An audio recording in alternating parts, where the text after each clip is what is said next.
through POLT with the POLT Report. Prince Harry and wife Meghan Markle have announced they have a baby, the Queen's 8th great-grandchild. As every father and parent would ever say, you know, your baby is absolutely amazing, but this little thing is absolutely to die for, so I'm just over them. He's right, it is amazing. You know, the baby's coming and then, I mean, you should be prepared for it, but it's like a miracle when it's there and it's alive and it's fantastic. So good on him. There's a bit of subterfuge around the birth, though. The couple had reportedly intended a home birth. The Duchess was instead rushed to hospital. Paterson announced she was in labour when the child had already been born more than 8 hours earlier, according to some reports. Then they took an hour or two more before the birth was formally announced. Joining me is the panel, Labor Senator Kimberley Kitching and Liberal Senator James Paterson. Kimberley, you know, you think, well, what's the big fuss? Yeah, the fuss is everywhere, the news, the blah, blah, blah. What is the fuss? It is every... I think it's, you know, if everyone's sort of interested, I think it's kind of a bit of, you know, living vicariously, maybe. I see that James, though, has one of the favoured names. That's a good name, James. I bagged it for my eldest. He did indeed. I mean, I have a weakness for the romanticism of the Arthurian legend, so Arthur's also a favoured name. Yes, and also, you know, Harry is a little bit in that old, you know, there was a famous King Harry that he reminds me of a little bit. Well, in fact, King Harry, of course, was, if you're talking about King Hal, as he was also known, of course, he had an older brother, Prince Arthur, who died and... Oh, well, I'm not... Your knowledge of the royal family is superior to mine. To something more concerning, James, Israel Folau, the rugby superstar, has been found guilty of a serious breach of the player code of conduct just this afternoon after, what is it, 4 days of hearing. They haven't decided on a penalty yet, but this is looking a bit bad for him.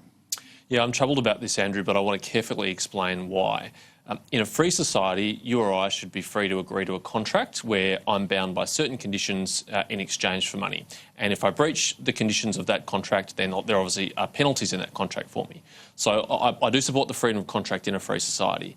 But I am troubled by the fact that an organisation like Rugby Australia would seek to put in a contract like that, conditions about what its players can say in public that are totally unrelated to the game of sport that they play. And I should have explained it. The comments he made was to quote the Bible saying that gays, if they don't repent, go to hell. Well, gays and adulterers and many other categories of sinners, because I don't think Christians... Rugby Australia is going to the mat for adulterers. No, probably not. And that's a kind of pretty important point. I mean, what Israel Folau was saying is what most Christians believe. They believe in heaven and hell, and they believe sinners go to hell, and they believe that homosexuality is a sin. And in a free society, I think people should be allowed to have those views and also hold down jobs, high profile or otherwise, as sports people or otherwise.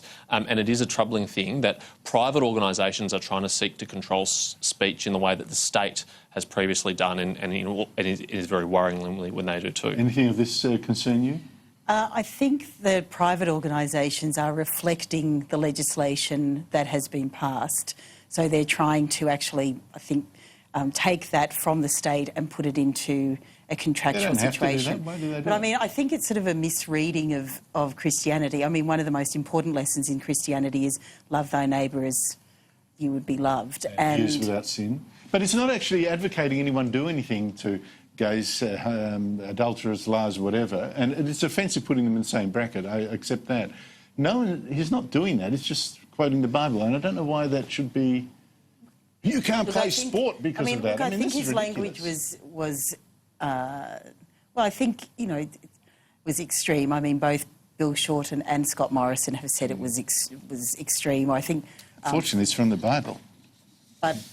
So anyway, well, I think it's very problematic, to use a favourite left-wing word.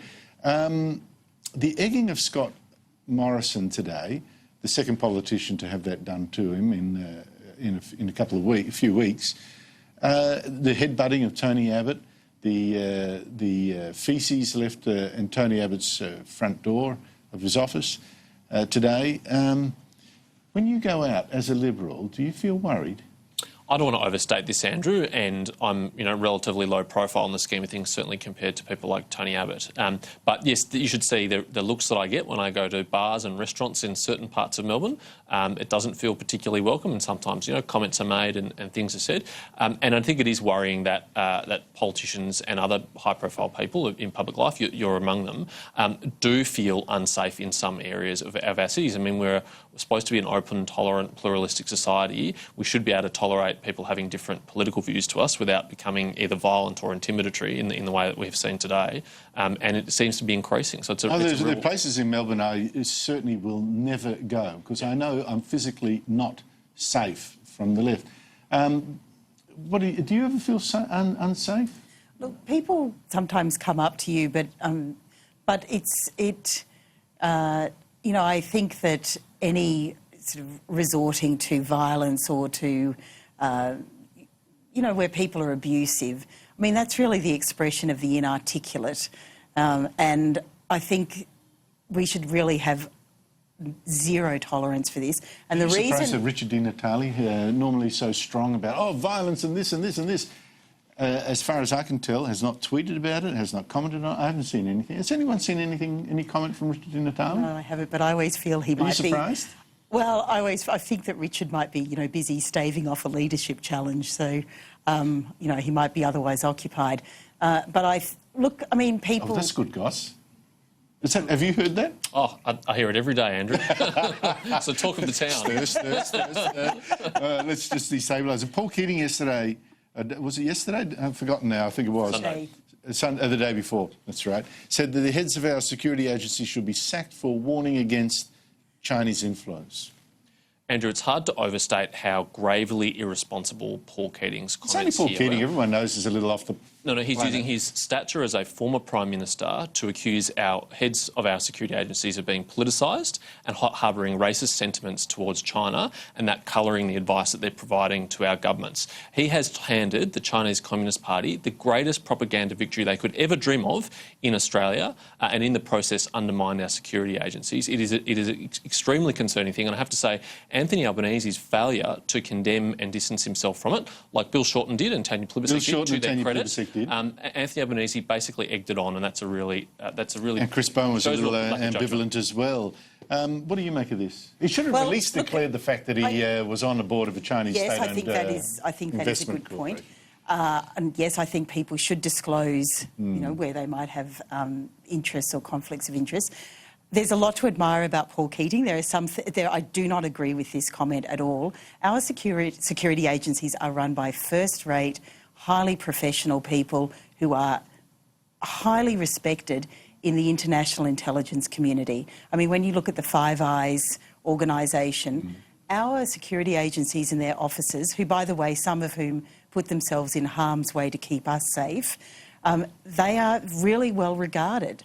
And, the ALP is not, there's going to be no clean out.